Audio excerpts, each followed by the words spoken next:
Venga, pues bienvenidos y bienvenidas todas y todos a este nuevo capítulo de Inventario, el podcast de Chiapas Paralelo, cuya intención se hace pues para hablar sobre temas sociales, culturales y medioambientales de Chiapas, hablarlos un poquito más a profundidad. Y el día de hoy, sin dudas, vamos a tratar de hablar, yo creo que transversalmente de estas tres temáticas con una persona que está muy especializada con el tema.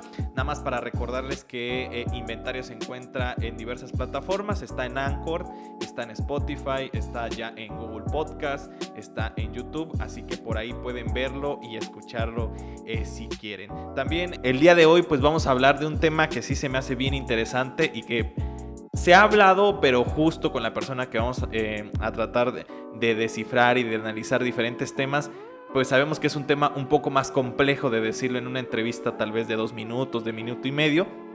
Y el día de hoy vamos a tratar de buscar esos detallitos que nos lleven tal vez a algunas conclusiones, algunos análisis consecuentes. El día de hoy pues le pedimos a las personas que nos están escuchando pues que se queden porque vamos a hablar de diseño vial de Tuxtla Gutiérrez, el diseño vial de Tuxtla Gutiérrez, y enseguida para hablar de ello presento a mi amigo, sí lo puedo presumir, a mi amigo, arquitecto de profesión, director de Laboratorio Ciudadano y un entusiasta sobre todo de la formación de ciudadanía, Joselini Díaz Torres. ¿Cómo estás? Hola Andrés, bien, muchas gracias por la invitación, por este espacio. Hablar de la movilidad es algo que me apasiona, me gusta, ¿no? Entonces creo que es importante compartirlo con más personas, ¿no? Entender cómo nos movemos. Claro, y pues ya entrando en materia, más o menos tú que nos identifiques primero para dar un contexto y luego ya ir como paso a paso.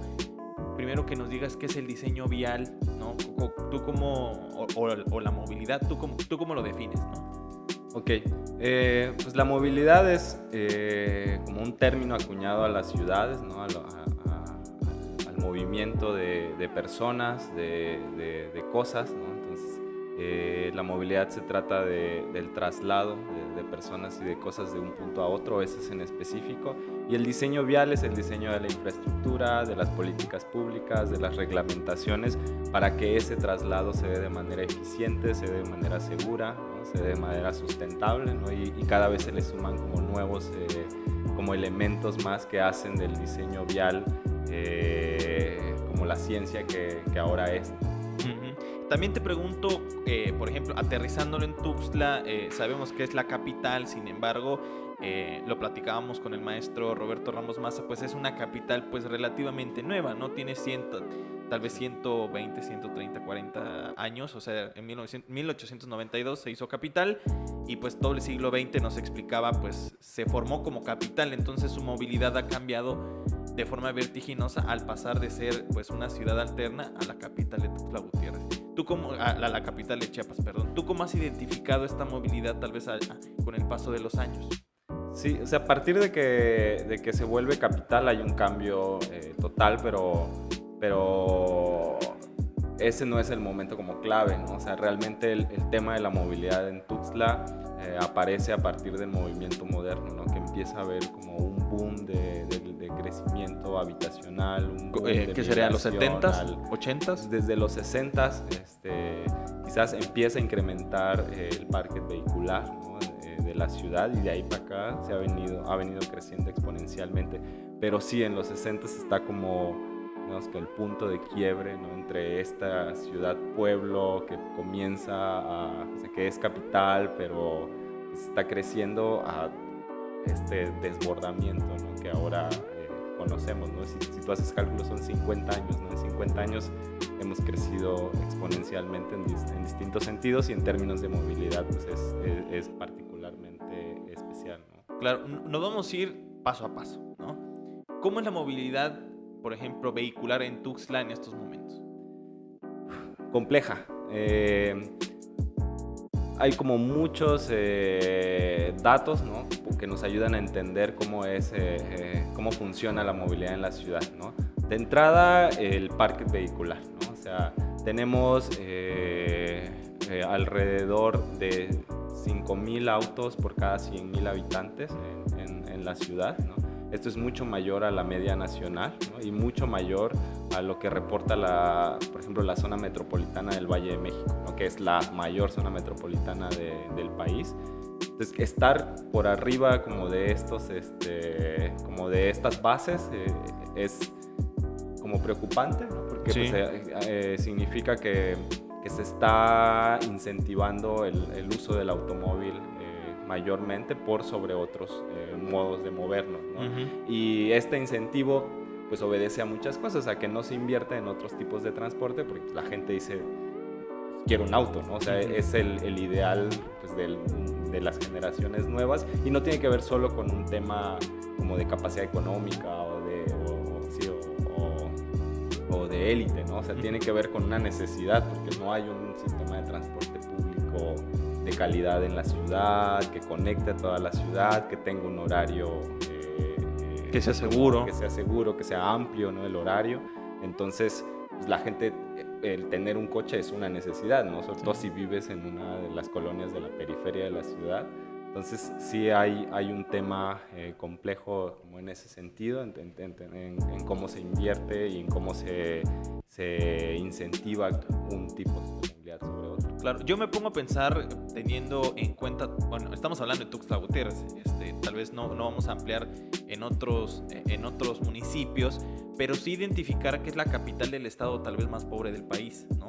Tal vez ahí está compitiendo con Oaxaca. Y sorprender que yo me acuerdo que alguna vez lanzaron un dato por ahí, no sé si sea del todo cierto y creo que tal vez tú lo puedes confirmar, que por cada familia se tiene 2 autos, ¿no? Creo que ese es más o menos como que el estándar que se tiene, como que 2 autos, una cosa así. Y eso nos quiere decir que sí existe poder adquisitivo, y justo tú lo mencionabas, ¿no? O sea, hacemos una comparación entre el transporte público que tenemos y lo que yo necesito, y tal vez sí vale la pena invertir en un carro que tal vez sea de segundo uso, de tercer uso, que es a lo que le apuesta la mayoría de la gente, ¿no? Al menos en mi círculo cercano no existe tanta la posibilidad de sacarte un carro de agencia, pero sí tal vez te compras uno de segunda mano y tercera mano, que en Tuxtla pues ya existe, hay un mercado muy amplio, ¿no? Sí, al final el fin último es resolver el tema de moverse de una manera segura, ¿no? O sea, es justo, ¿no? O sea, no importa si el auto es nuevo o es usado, o sea, el tema es que yo tenga un modo de moverme individualmente, que sea seguro, que no tenga como estos retos, ¿no? Uh-huh. Que te da el transporte público. Que te vuelva más autónomo, ¿no? Yo también, pasando, y ya justo tú lo mencionabas y tal vez lo expresamos de forma muy rápida, pero sí vale la pena. ¿Tú cómo ves la movilidad en transporte público?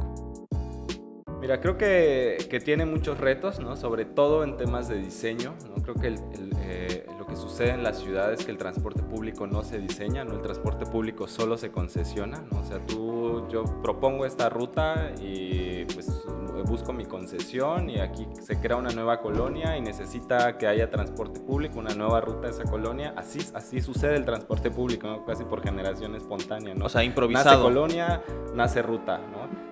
Sí, improvisado. Entonces no hay un plan de transporte público, y tener un plan de transporte público significa tener diagnósticos de cómo se está moviendo la gente en la ciudad, tener encuestas de origen y destino, tener diagnósticos de capacidad adquisitiva, es como un sinfín de elementos que componen al final pues, el diseño del transporte público de la ciudad. Entonces no tenemos un sistema de transporte público diseñado.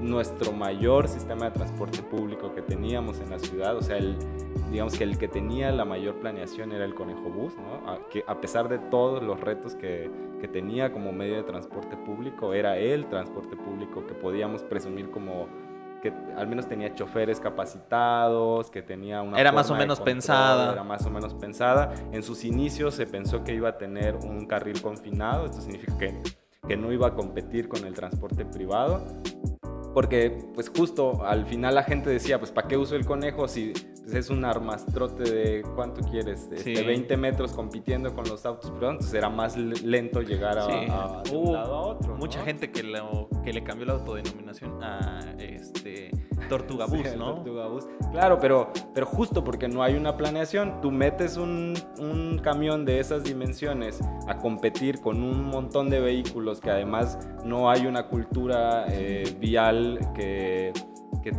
te haga responsable de decir, bueno, yo voy solito en mi coche, van 50 personas en ese transporte público, ¿quién tiene preferencia? Claro que el transporte público, pues, pero si no hay elementos disuasores... Pues, no. Luego te pones a pensar la cantidad de videos que se circulan en redes de cómo manejan. Digo, yo los comprendo, porque yo sí he utilizado mucho transporte público en toda mi vida y sé que ellos van al día, pues, y entre más personas metan, pues, más ganan, pues, y tampoco ganan mucho, ¿no?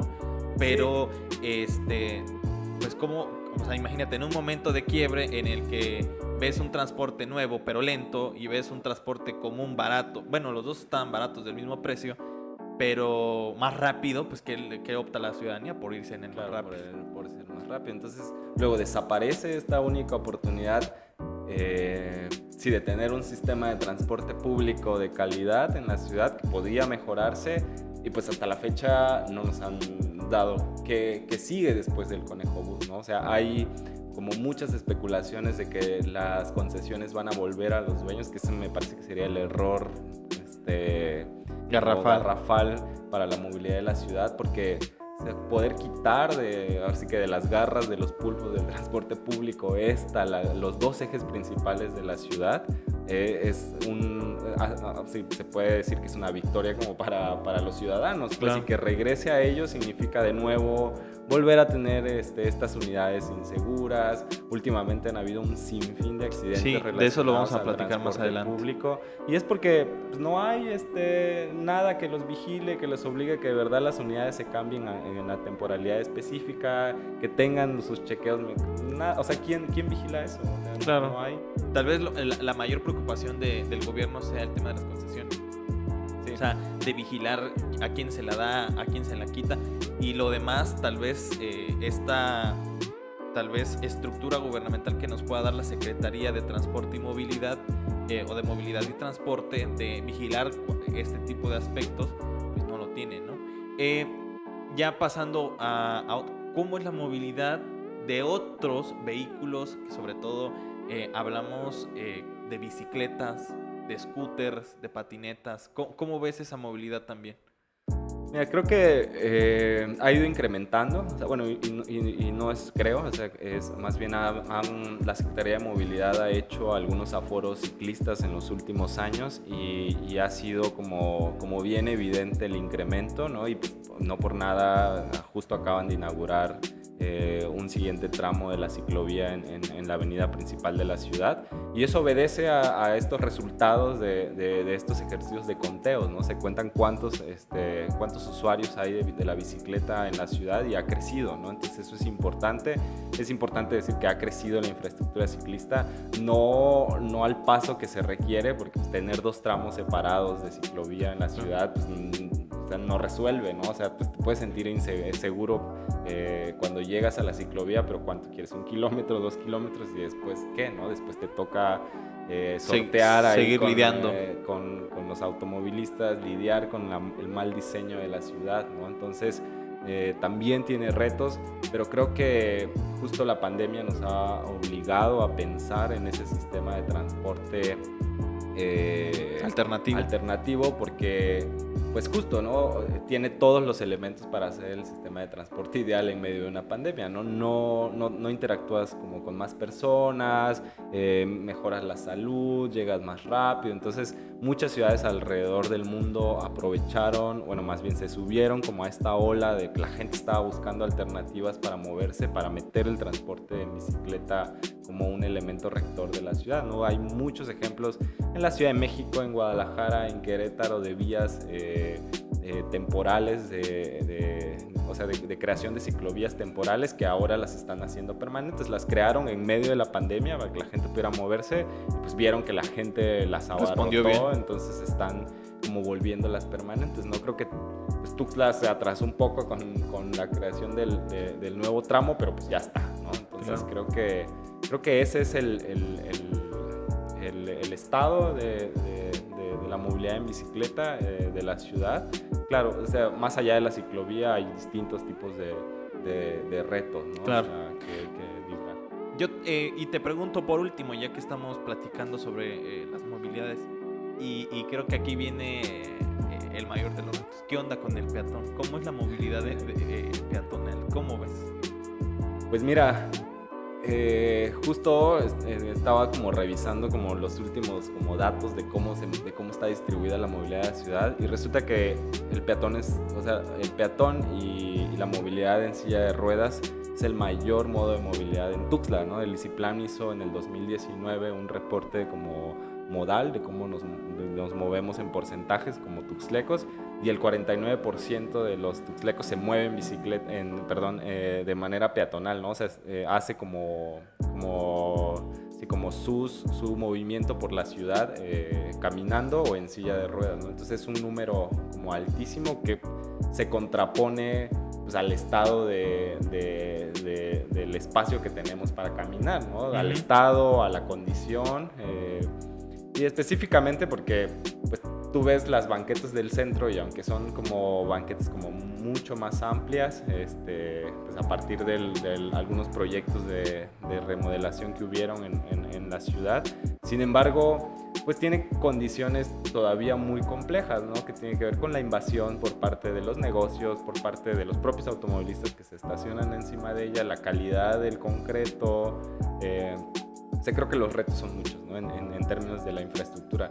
Y en términos de la seguridad, peor, ¿no? O sea, creo que no hay la infraestructura que te haga sentir seguro cuando caminas en la ciudad, ¿no? O sea, y eso tiene que ver con la sincronización de los semáforos, con los pasos peatonales, cómo están pintados, con este esquema del 1x1 que no prioriza al peatón, pues nada más se pretenden que el automovilista diga, claro, es 1x1 primero el peatón y se pare, y no se para, pues, o sea, claro, no se para. En la tú realidad, puedes estar no. parado en esa esquina y pasan 5 coches, y te digo porque pues yo vivo en el centro, camino el centro todo el tiempo, y a pesar de, y pues veo y vivo como todo este caos para las personas que caminamos, ¿no? Sí, claro. También me pongo a pensar cómo se conviven estas, bueno, hablamos de 4 tipos de movilidades, ¿no? La de vehicular, la del transporte público, la de bicicletas y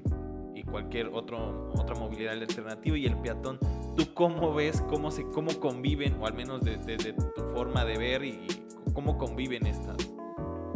Pues creo que ahí aparece como un concepto que me gusta mucho, que es la lucha por el espacio, ¿no? O sea, creo que todos luchamos por ocupar ese espacio, porque al final es un espacio público, es un espacio que es de todos, pero pues nos toca luchar, el ciclista porque no lo atropellen, el automovilista porque pues ahí va con el transporte público, y así se ha dado, así funciona, ¿no? Ahora esta relación. Sin embargo, hay como muchas, o sea, sí, hay como modelos exitosos que pueden ayudar a las ciudades a compartir el espacio, ¿no? A que esta lucha se dé de una manera más amable, ¿no? Y tiene que ver de nuevo con la infraestructura. O sea, creo que el fin último de la movilidad, o sí, el elemento que puede permitir que muchas cosas cambien en la movilidad, tiene que ver con la infraestructura, no con esta idea de es que no hay cultura vial, es que los peatones no tienen cultura, es que la cultura vial es lo último que funciona para transformar la manera en que nos movemos. Tiene que ver con la infraestructura, y eso tiene que ver con cómo están diseñadas nuestras calles, y están diseñadas justo para separarnos, ¿no? O sea, el peatón en la banqueta, el ciclista donde hay ciclovía, en ciclovía donde no hay, el transporte público por un lado, el auto. Y lo que, digamos que los nuevos esquemas de movilidad dicen que las vías tienen que hacerse compartidas, ¿no? Y eso brinda como mayor seguridad, y está comprobado con conteos, con observaciones así año con año de las calles que han sido transformadas a estos esquemas.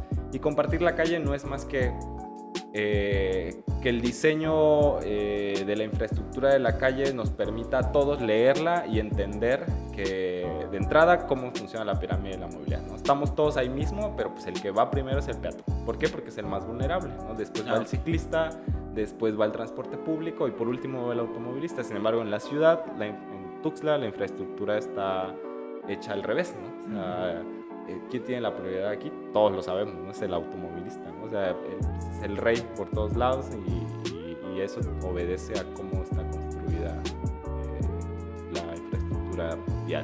Ok, pues me parece muy interesante todo. Van a haber muy buenas preguntas. Yo creo que en el segundo bloque ya estamos terminando este primer bloque, pero sí le pedimos que a las personas que nos escuchen, pues que se queden. Se vienen muy buenos temas. Yo creo que se viene un muy buen análisis sobre lo que está pasando en estos momentos con el tema de la infraestructura y de los proyectos. Y nada, pues espero que se sigan quedando.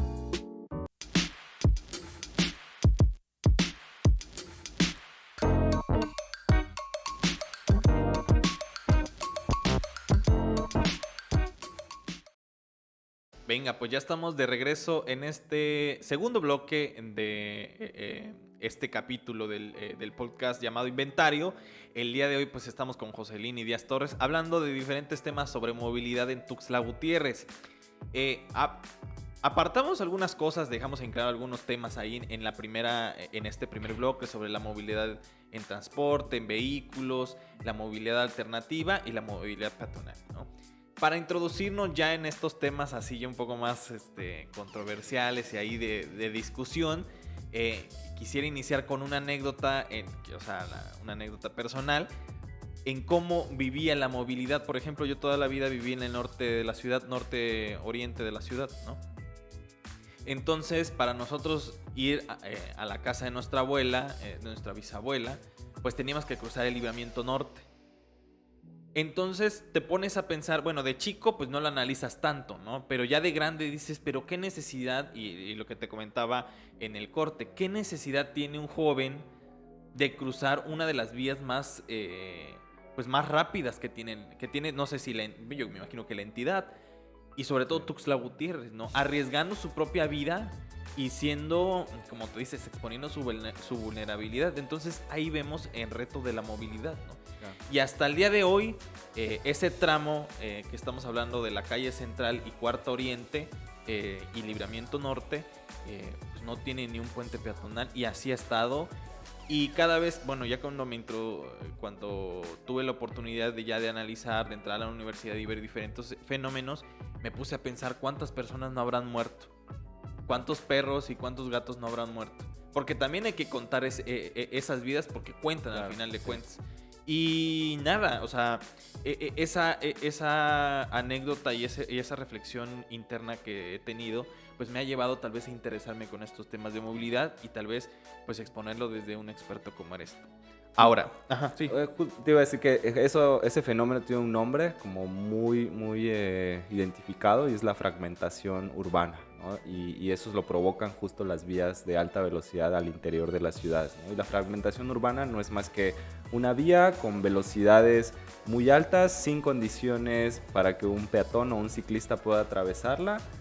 Y lo que provoca es que parte la ciudad en dos, ¿no? Entonces tú tienes un lado del libramiento norte, que es el centro, hacia el centro, y un lado hacia el norte, ¿no? Y entonces en estas dos secciones en el que está partida la ciudad hay dinámicas muy distintas en términos de índices de pobreza. O sea, el lado norte pues, se queda separada del centro de la ciudad y se queda alejado de un montón de servicios, de espacio público, porque de verdad el libramiento norte es una barrera que no permite como a las personas que viven del otro lado moverse libremente por la ciudad, ¿no? Entonces tenemos una ciudad dividida en dos, ¿no? Un anillo que un cinturón periférico que está relacionado a la pobreza, a la violencia, a la inseguridad y un centro interno, ¿no? Entonces, sí, va mucho más allá del tema de accidentes como viales que provoca este tipo de vías, sino es más profundo, ¿no? En temas sociales. Claro, y pues ya a partir de esta anécdota, lo segundo que vamos a hablar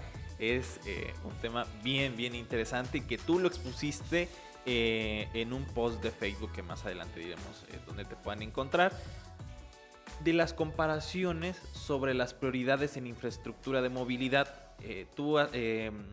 Cuando se hizo la inversión municipal, porque creo que fue la inversión municipal sobre la ciclovía, pues tú estabas diciendo que se dieron 5 millones a comparación de los 173 millones que metieron para el nuevo paso a desnivel en el Libramiento Sur. Cuéntanos un poco, ¿tú qué piensas al respecto? ¿Cuál es, o sea, cómo llegas a estas comparaciones? ¿Cómo llegas a ese análisis? Pues mira, pues un poco pensando en el tema de la justicia social, ¿no? Que es como se ha vendido el proyecto, ¿no? O sea, en todas las comunicaciones oficiales que han habido de parte del gobierno respecto a estas obras, dice que, que esta obra es un tema de justicia social. Entonces, pues me puse a hacer esos comparativos porque quiénes usan ese puente vehicular, ¿no? Y en qué porcentajes, ¿no? Entonces ahí aparece de nuevo los porcentajes que te decía hace rato, el 81% entre peatones y transporte público, el 81% de los tuxtlecos se mueve o hace sus traslados o en transporte público o en bicicleta o peatonalmente.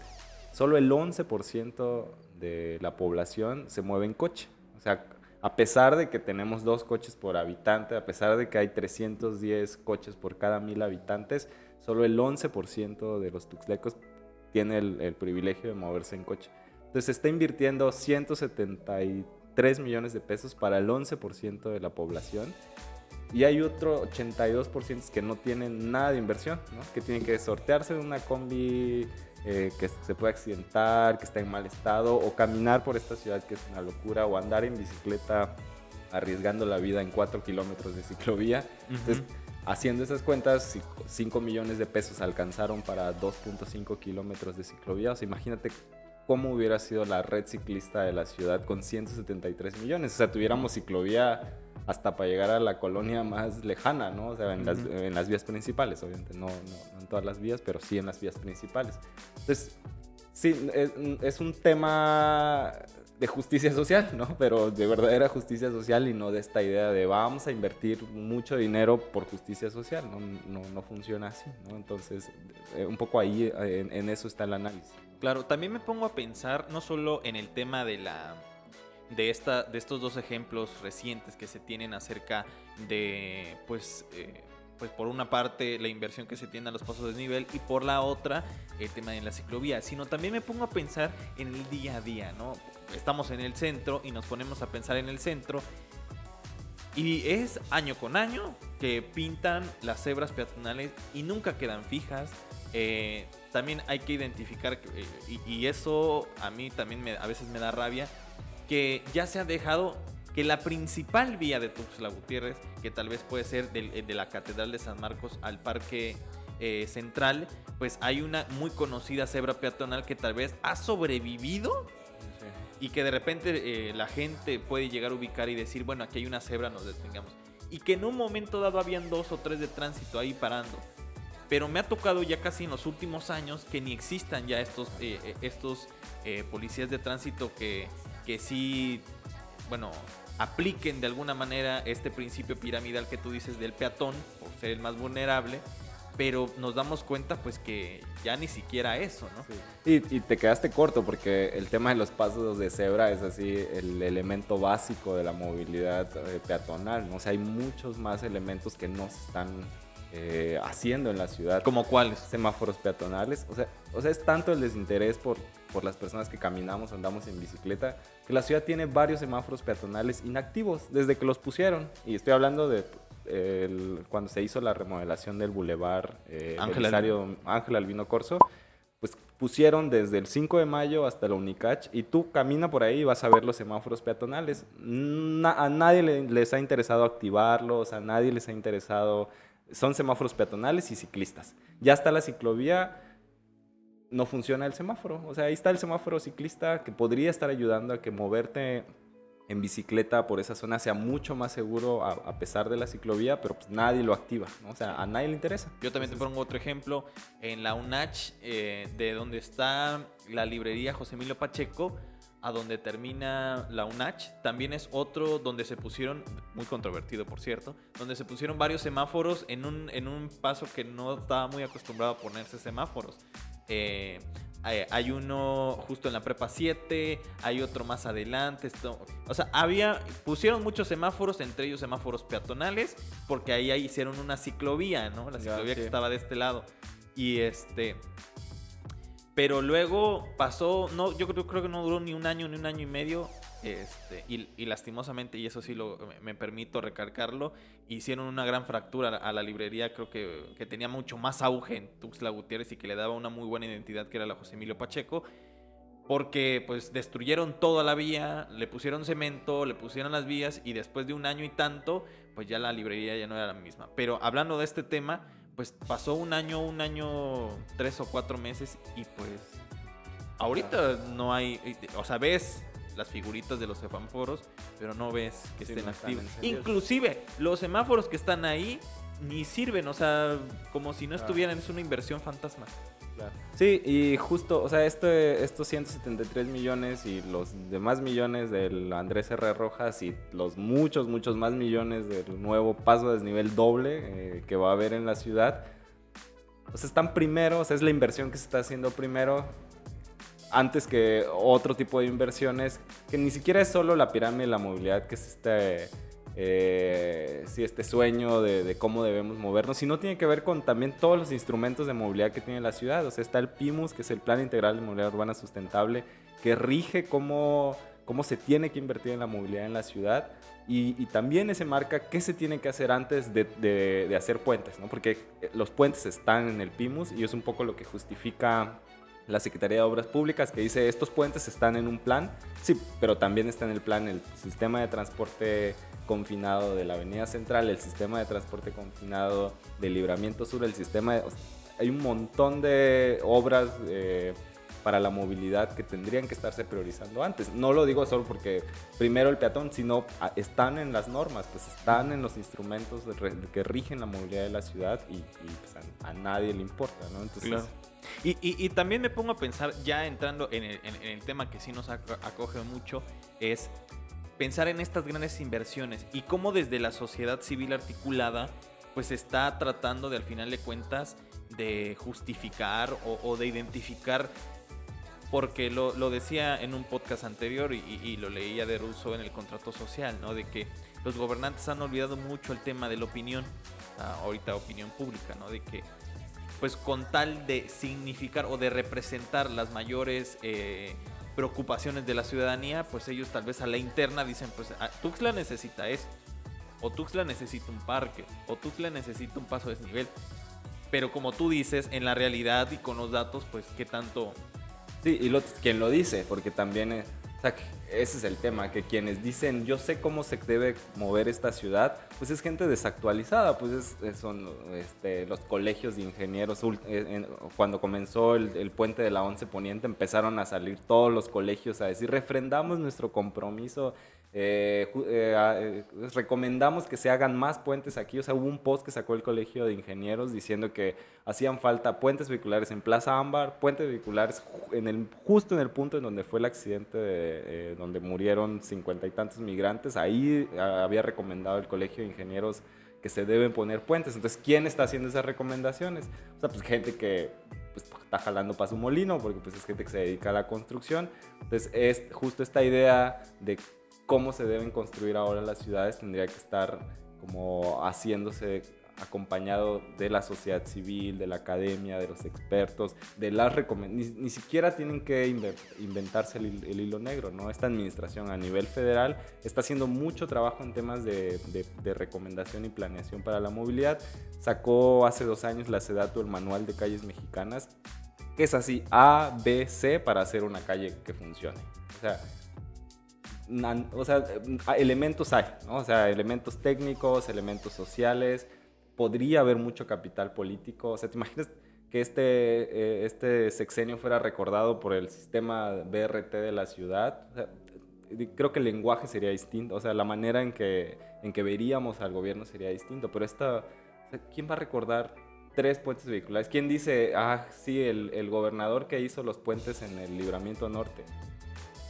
A nadie recuerda eso, pues, porque claro, es una obra que pues, causa más prejuicios que beneficios. Y me pongo a pensar también en la justificación de hacer más rápida, más ágil este discurso de progreso, tal vez de decir, no, pues es que los transportes de carga van a llegar más a tiempo, pero es obvio que también tienen una carga política, ¿no? Hay un libramiento que justo se invirtieron muchos más millones que estos 3 puentes vehiculares para esa función, o sea, y es el nuevo Libramiento Sur. O sea, la tarea del nuevo Libramiento Sur es librar estas cargas que tienen que atravesar rápido la ciudad, y ahí está el libramiento.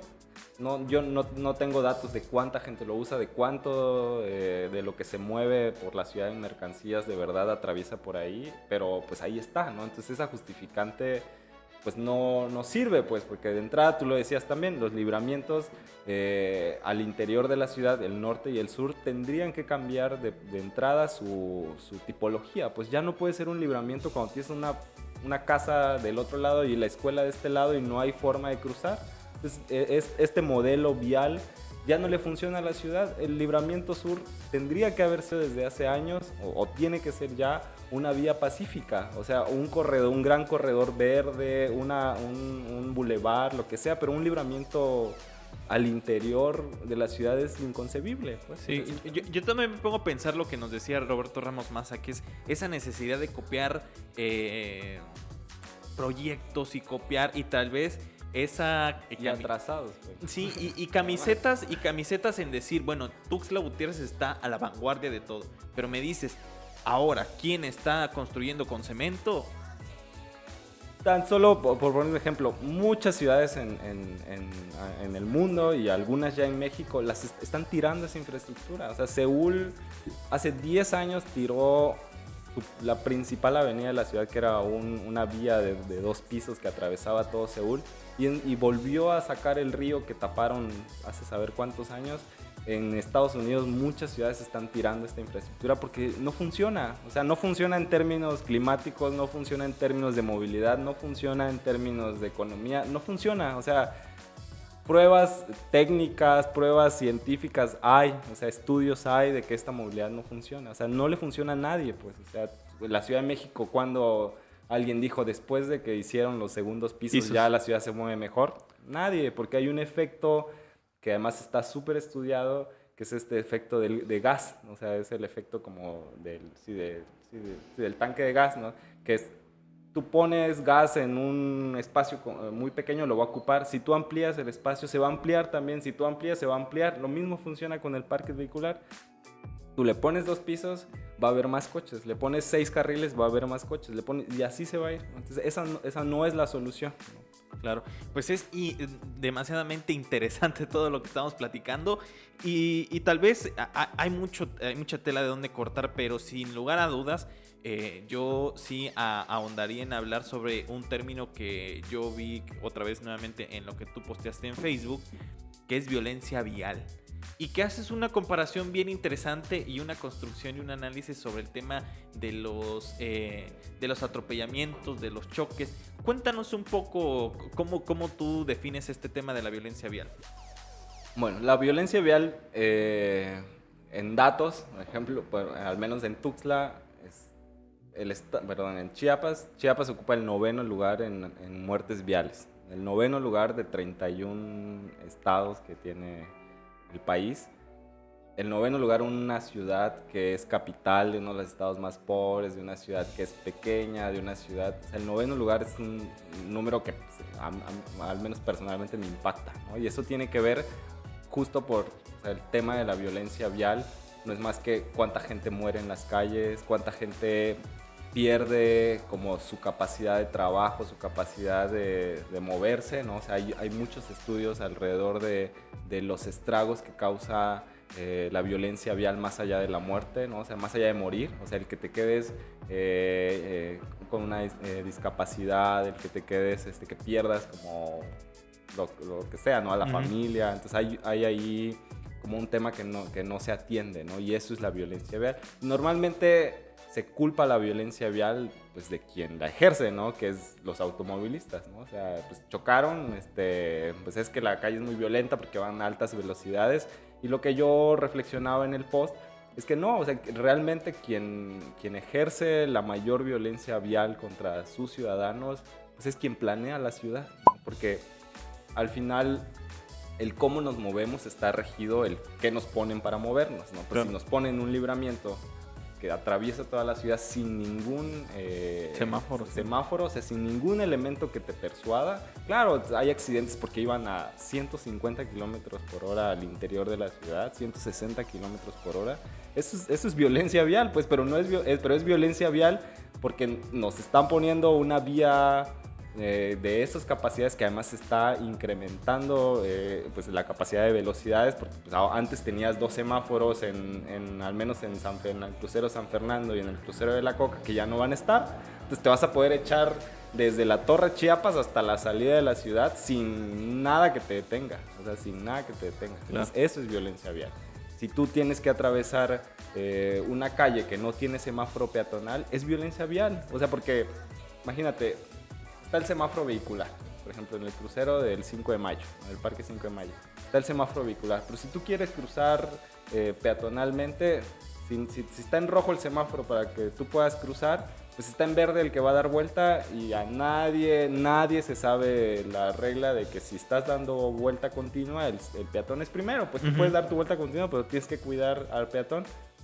Pues si eso no está planeado, si no hay pasos peatonales, si no hay islas de protección cuando tú vas a cruzar una vía muy larga, pues entonces la ciudad está siendo violenta con nosotros, ¿no? Las vías están siendo violentas con nosotros. Además, eso, o sea, hablando como de la población en general, si tú hablas de mujeres, o sea, ¿te imaginas las mujeres cuando se mueven en el transporte público, cuando se mueven caminando? O sea, la violencia vial aumenta, ¿no? Contra ellas. Si tú hablas de los niños, o sea, ¿cómo es posible que en una ciudad los niños no puedan ir solos a la escuela? O sea, eso es impensable, pues, porque pues, la ciudad es muy violenta para eso. Entonces, tenemos que pensar en una ciudad que sea amable con las personas, que sea amable con los niños, que sea amable con las mujeres, ¿no? Entonces, hacia allá va, es un poco, pues, esta idea de, ahí están otra vez los que no quieren el progreso, los que no quieren la modernidad. Pues es justo porque no queremos esa modernidad, claro. Pues, o sea, ya vimos cómo les va a quienes van en ese camino. Pues ya vimos a la Ciudad de México, ya vimos a Guadalajara, ya vimos a todas las ciudades en Estados Unidos y ahora están luchando para poder enderezar su camino. Y nosotros como ciudad pequeña que está creciendo tenemos las posibilidades de cambiar el rumbo con un costo mucho más barato, ¿no? Claro. Lo que nosotros hacemos, pues nosotros lo decimos así, es proteger nuestro futuro, pues porque no lo quieren hacer ustedes, está bien, no lo hagan, pero pues no nos lo hagan más difícil para cuando nosotros lo podamos hacer, pues, o sea, ese es el tema porque nosotros llamamos que es violencia vial, como lo que nos hace, ¿no? A mí se me hace interesantísimo lo que hemos hablado, sobre todo este término, porque como tú bien dices, lo desarticulas muy bien y al final de cuentas estamos como muy identificado este tema. Yo sí cerraría este segundo bloque con el tema de violencia vial. Al final de cuentas, de lo que se está invirtiendo y cuál es la prioridad que tiene el gobierno actual. Y no solamente estamos hablando del gobierno actual, sino de los anteriores gobiernos. O sea, yo también lo decía de que, bueno, de estas obras improvisadas, como lo mencionaba, de estos arquitos que es ese tipo de reforma en el Libramiento Norte que nada tenían que ver, pero que de repente se pusieron, pero que son ideas nada más para copiar, ¿no? Pero cerramos ya este segundo bloque pidiéndole a la gente que, pues, si también tiene alguna opinión, pues que la ponga, pues, tanto en el post de Facebook donde va a salir o en el YouTube. Pues muchísimas gracias y pues continuamos con el tercer bloque.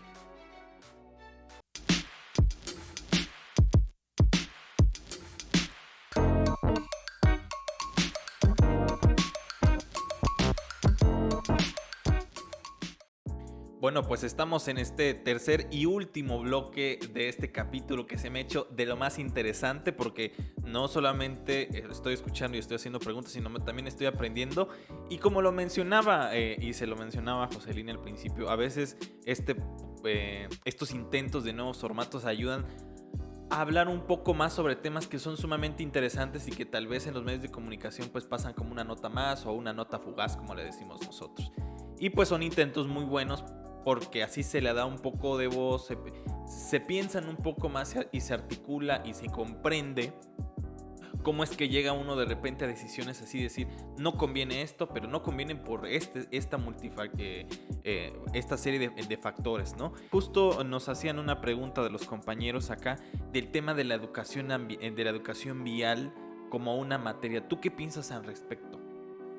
Creo que la educación vial es un elemento importante, como en términos de pacificación de vías, de reducción de accidentes.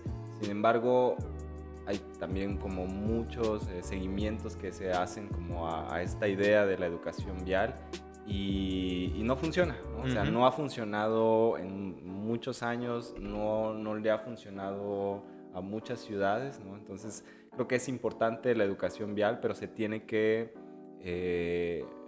reformular, ¿no? Reformular qué estamos enseñando, ¿no? Porque esta idea que nos ponen a todos de cuidado cuando vas a cruzar la calle, voltea a un lado, voltea al otro. Pues esta idea es contraria, o sea, más bien esta idea contribuye a darle como el poder al automóvil, ¿no? Porque la educación vial tendría que ser cuidado cuando manejes, ¿no? Porque hay niños, porque hay personas que van oyendo sus audífonos, que van en bicicleta, que van distraídas. O sea, la educación vial tendría que ser al revés, ¿no? Tendría que ser para el automovilista. O sea, toda la responsabilidad tendría que ser para el automovilista, pues, porque al final son como los invasores del espacio, ¿no? O sea, digamos que la naturaleza de los seres humanos es el caminar, ¿no? Lo demás está ahí añadido y eso es lo que tendría que adaptarse a quienes caminamos, ¿no? Entonces, creo que sí funciona la educación vial, pero solo funciona si se reformula el cómo se enseña,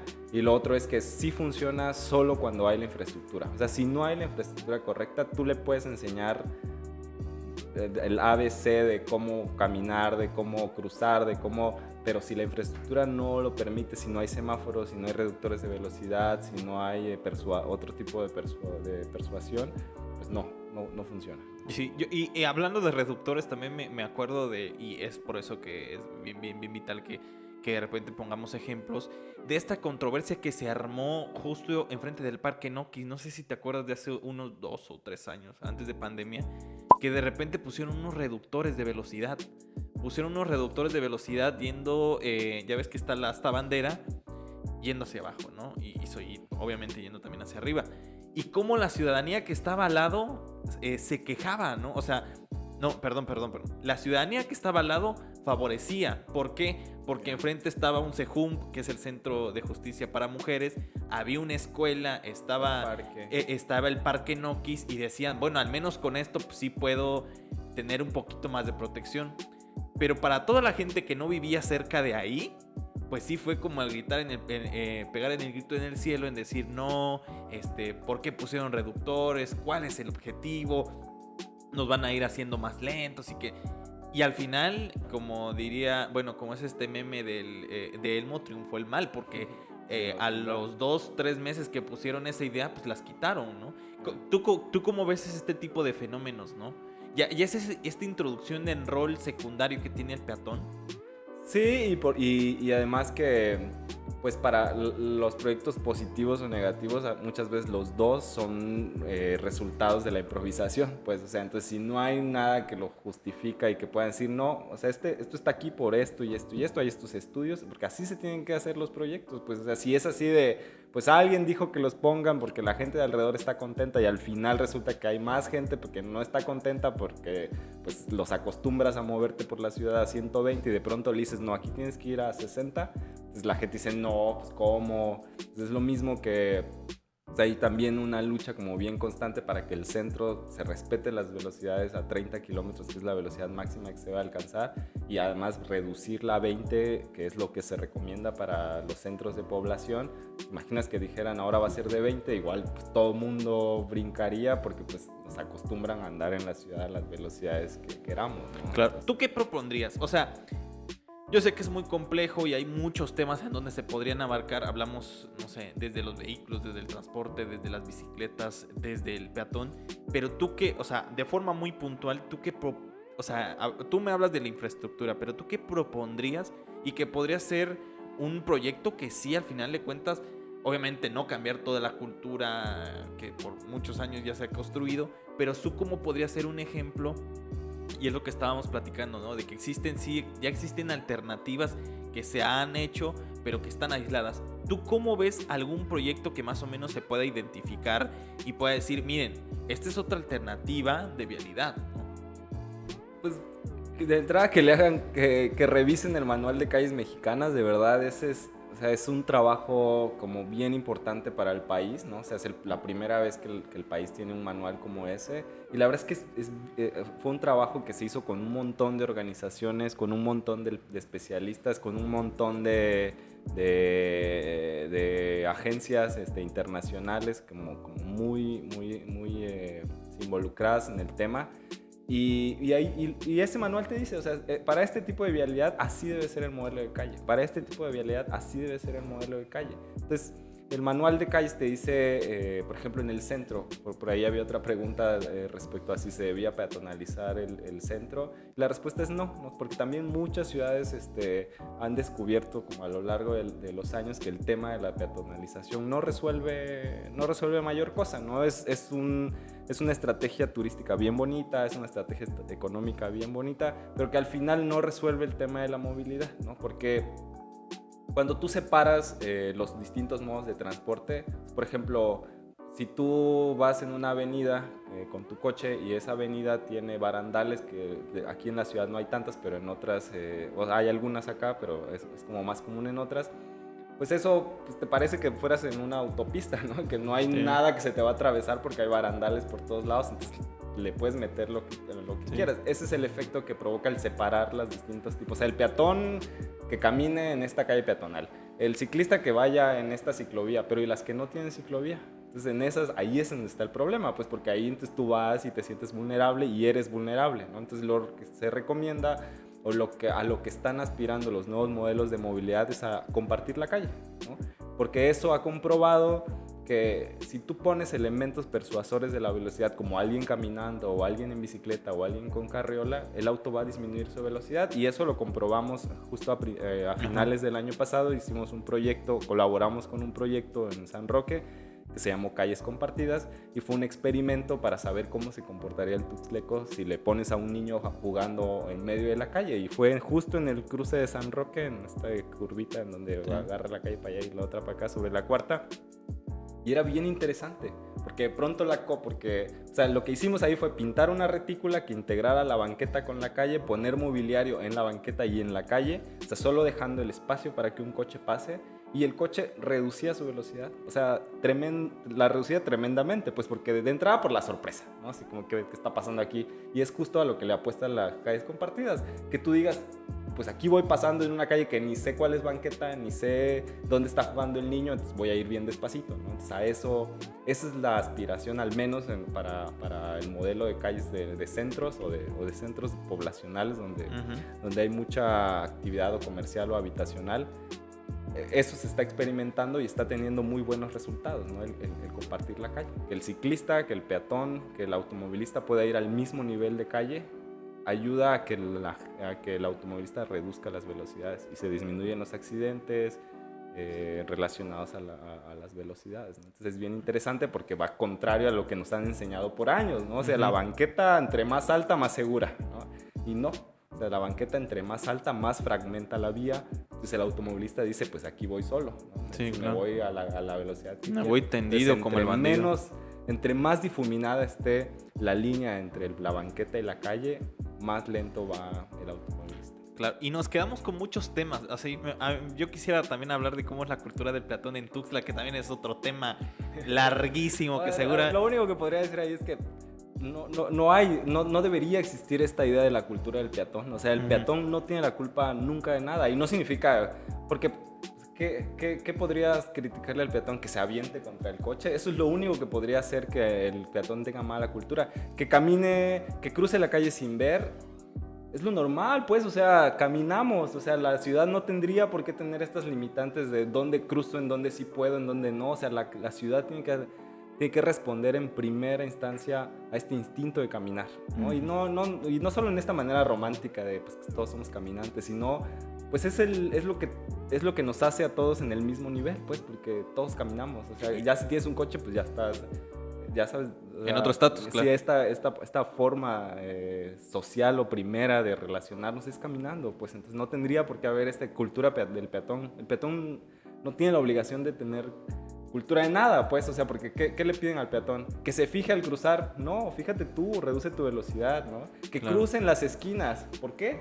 O sea, porque yo, si soy el usuario más vulnerable en la vía, tengo que caminar media cuadra para llegar a la esquina y poder cruzar y después regresar media cuadra para que tú, que vas con tu coche, con tu clima, madre, eso pases rápido, pues, o Claro. sea, eso, lo mismo pasa con los puentes peatonales. No usan los puentes peatonales. ¿Por qué? Porque bajo 30 grados de sol en Tuxtla, más 35, voy a subir unas escaleras, atravesar una cosa de fierro que se calienta, bajar otra vez las escaleras con un niño, con despensa, con una carriola, con una maleta, con una mochila, para que tú que vas en tu coche, pues no puedas pararte O sea, 60 segundos de un semáforo. Claro, entonces, se te está haciendo... esa... Sí, perdón. No, eso. Se le está haciendo la vida fácil al automovilista, es lo que estás diciendo. Por supuesto. Y eso obedece pues, al capitalismo, ¿no? O sea, ya si nos metemos de nuevo, o sea, porque se trata de vender coches, ¿no? O sea, porque o sea, así o sea, esta idea cuando empezó el tema de la masificación de la venta de coches, pues nacen estas campañas de eduquemos al peatón. O sea, estas ideas de eduquemos al peatón no nacieron de la gente que dice voy a salvar las vidas, nacieron de las empresas Y tal vez como automotrices, consecuencia, pues, no porque, como prioridad. Claro, porque entre menos gente estorbe en la calle, pues más gente me va a comprar el coche. Claro. Yo nada más digo, ya para irnos encarrilando ya como a finalizar este capítulo del podcast. Primera pregunta. ¿Cómo ves? Yo sé que aquí es preguntas hipotéticas y ya tú más o menos lo adelantabas al principio. ¿Cómo ves en unos 5, 4, tal vez 6 años la ciclovía? O sea, la ciclovía de Tuxtla, la que se ha construido, si crees que va a incrementar, que va a decrementar. ¿Cómo crees que tal vez en un futuro... Digo, no somos brujos ni nada, pero ¿tú cómo lo imaginas? O sea, ¿cómo te imaginas que va a crecer en este aspecto? Pues mira, creo que al menos el nuevo tramo de la ciclovía ya pasó su primer reto, ¿no? Que es toda esta ola que se levantó, es que me tardo 10 minutos más en cruzar ese tramo, es que me redujeron un carril que nunca fue carril, ese era el acotamiento, pues, pero lo usaban de carril, entonces nos redujeron un carril. Entonces creo que si ya pasó ese reto, la verdad es que yo estaba como muy poco optimista y dije, la van a quitar. Pues así como andan de que si tantito alguien dice algo, no, perdón, nos equivocamos. Y no, creo que ahí está. No parece que haya intereses de quitarla. Entonces, creo que ha aumentado el número de usuarios. No ha llegado, este año va a ser el siguiente conteo ciclista después de la ciclovía. Pues, estoy seguro que los números se van a ir para arriba porque... sí, mucha gente de nuevo le está apostando a eso y que haya un elemento ayuda, ¿no? Entonces creo que va a incrementarse. Hay ya algunas intenciones por conectarla por fin a los dos tramos para que sea un único tramo.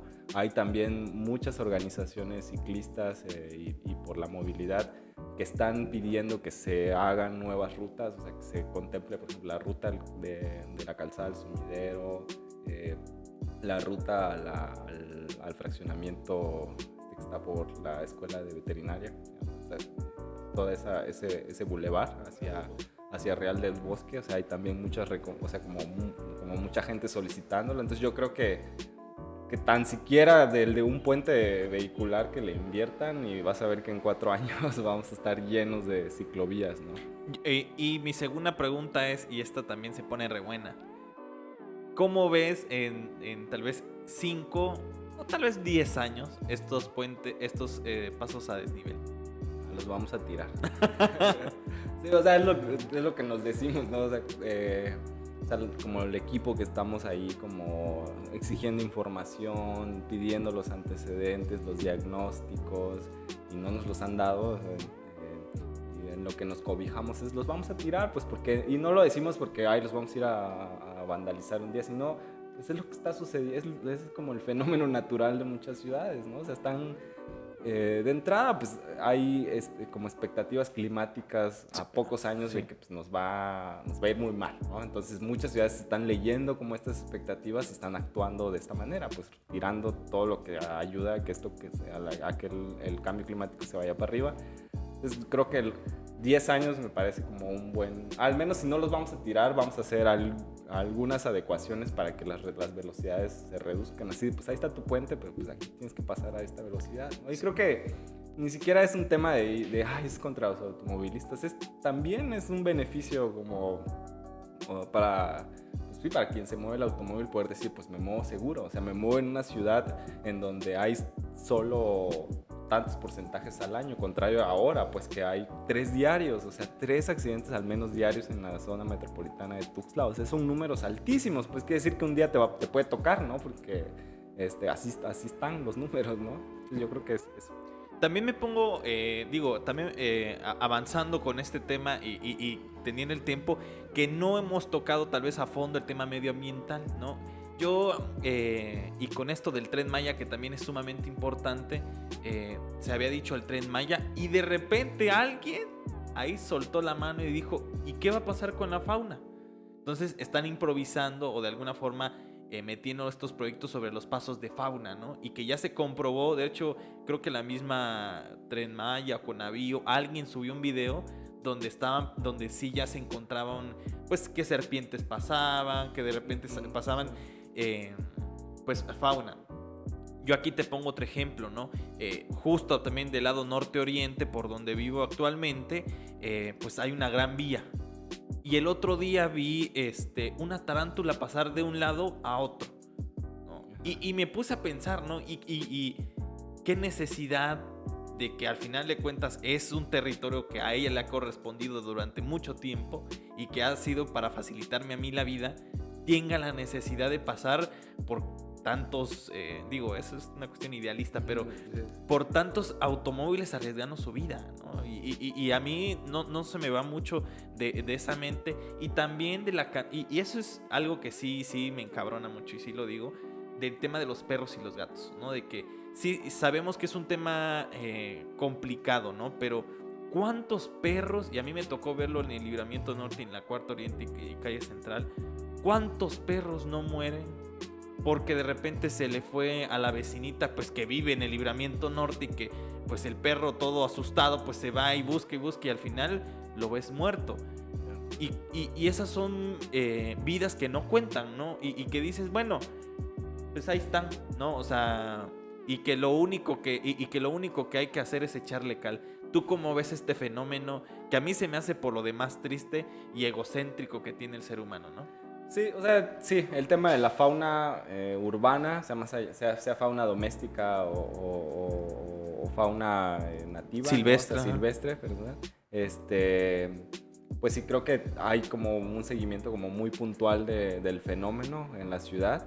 Y esto, de nuevo, esta barrera que forma los libramientos no solo funciona como para los humanos, ¿no? También es una barrera, como tú acabas de decir, que también para los animales aplica, ¿no? Y hay como también muchos ejemplos de corredores verdes en las ciudades para integrar la fauna de los centros a las orillas, ¿no? Que pues aquí, si en las personas no se piensa, o sea, eso en ese tema menos, ¿no? Claro.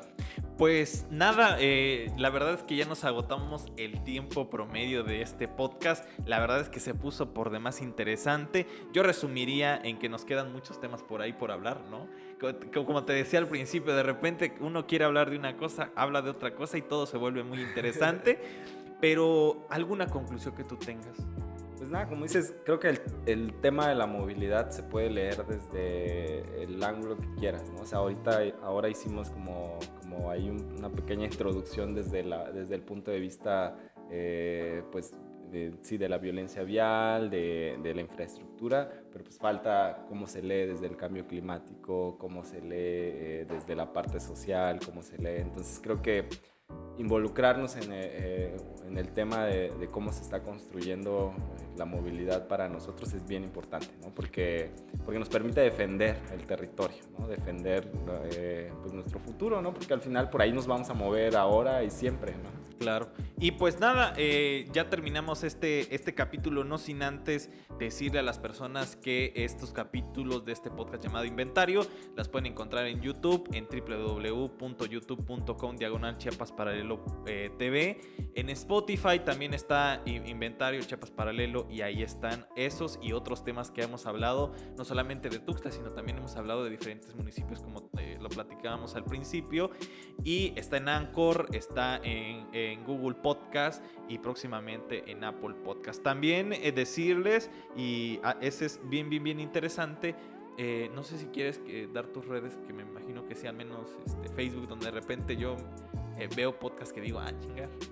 Veo posts que digo, chingar, qué interesantes, como lo de violencia vivial. No sé si quieres dar. Sí, pues en Facebook nos pueden seguir a la organización Laboratorio Ciudadano. Ahí subimos y compartimos como mucha información técnica acerca del tema.